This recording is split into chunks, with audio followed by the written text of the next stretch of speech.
கடலின் கரையில் அமைந்துள்ள ஒரு கோவில் இன்று நம்பிக்கை இல்லாதவர்களையும் ஜெய் ஜெகநாத் என்று சொல்ல வைக்கும் ஜெகநாத் பூரி கோவிலின் ரகசியங்களை நாம் வெளிப்படுத்தப் போகிறோம். இங்கே இன்னொரு அறிவியல் விதியும் உடைக்கப்படுகிறது.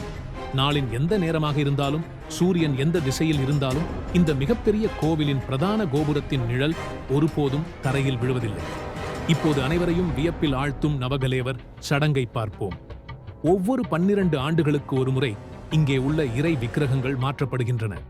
அந்த நேரத்தில் கோவில் முழுவதும் இருளில் மூடப்படும். முழு நகரத்தின் மின்சாரம் துண்டிக்கப்படும். கோவிலைச் சுற்றி கடுமையான பாதுகாப்பு ஏற்பாடுகள் செய்யப்படும். அந்த சடங்கை செய்யும் பூசாரிகளின் கண்கள் துணியால் கட்டப்பட்டிருக்கும். பழைய விக்கிரகத்திலிருந்து ஒரு மர்மமான பொருள் எடுத்து புதிய விக்கிரகத்தில் வைக்கப்படுகிறது. அந்த பொருளை பார்த்தால் மனிதன் உயிரிழக்கக்கூடும் என்று நம்பப்படுகிறது. பலர் இதை ஸ்ரீகிருஷ்ணரின் உயிருள்ள இதயம் என நம்புகிறார்கள். இப்போது தெய்வீக சமையலறையின் அதிசயம். இங்கே உள்ள சமையலறை உலகிலேயே மிகப்பெரிய சமையலறையாக கருதப்படுகிறது. 7 மண் பானைகள் ஒன்றின் மேல் ஒன்று வைத்து உணவு சமைக்கப்படுகிறது. அதிசயம் என்னவென்றால், மேலே இருக்கும் பானையில் உள்ள உணவுதான் முதலில் வெந்துவிடுகிறது. எத்தனை லட்சம் பேர் வந்தாலும் இங்கே பிரசாதம் ஒருபோதும் குறைவதில்லை. ஆனால் கோவில் கதவு மூடப்பட்டவுடன் பிரசாதமும் சரியாக தானாகவே முடிவடைந்து விடுகிறது.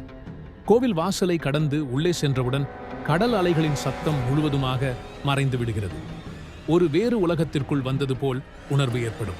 இதெல்லாம் சும்மா ஒரு தற்செயலா, அல்லது உண்மையிலேயே இதற்கு பின்னால் ஒரு தெய்வீக சக்தி இருக்கிறதா? இதைப்போல மேலும் வீடியோக்களை பார்க்க மறக்காமல் எங்களை ஃபாலோ செய்யுங்கள்.